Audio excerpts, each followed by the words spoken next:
Hi everybody, this is Mrs. Gavin with Serenity Montessori, and we are back at you with some ideas for what to do with your kids while you are in quarantine and we are still in social isolation.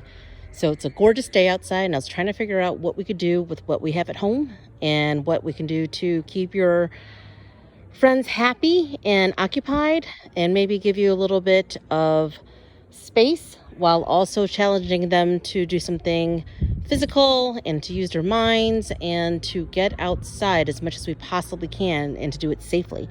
So I came up with an obstacle course. As long as you have chalk and some space, you can do it any way you want. You can do what we did, or you can do any variation of it. If your child is older, I'll talk to you about additions you can add or things you could possibly do to make it a little bit more challenging for them. But here we go. So I'm going to show you what it is because I can't seem to get a good picture of it from above with the lighting. And I'll see if I can convince one of my kids to walk through it. So this is our start. And your child is going to follow the path. So we're going to walk the path. Walk the path. Walk the path. Walk the path. And then it says to jump. And if you look, you can see which way your feet are supposed to go. So we're going to jump, jump, jump, jump, jump, jump, jump. Then this next one is asking you to spin.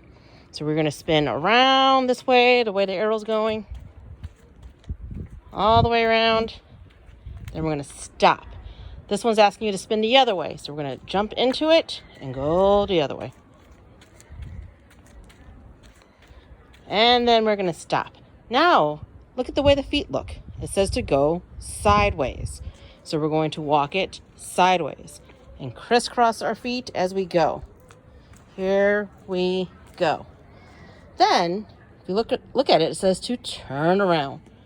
Now we're going to turn around, face back that way, but what's the instructions say? It says to walk backwards. So we're going to see if we can follow it and walk it backwards.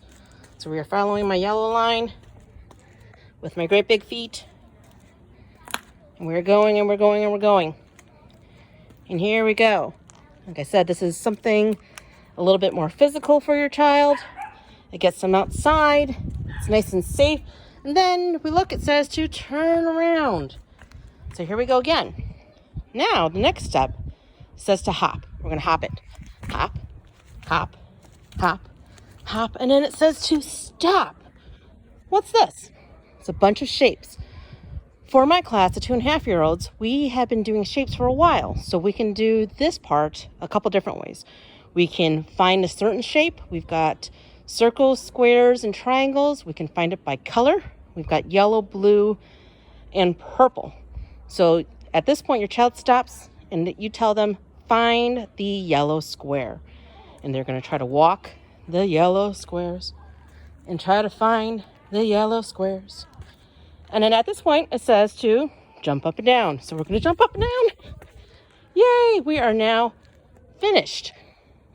So how can you make this a little more challenging if you have a child that's a little bit more advanced? If you can change it a couple different ways. You can make the actual course a little bit more challenging, more twists, more turns. You can tell them to get on all fours.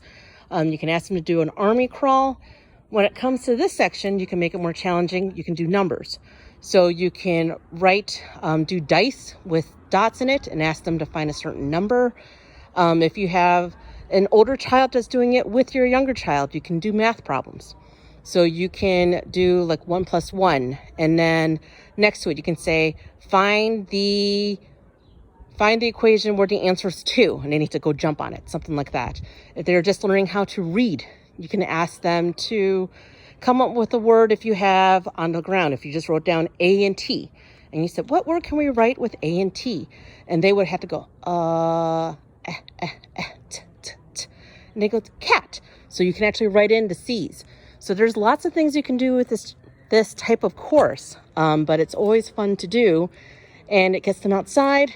It keeps them occupied. It makes them active. And I'm hoping this gives you some ideas on things you can do at home. Thanks. Bye.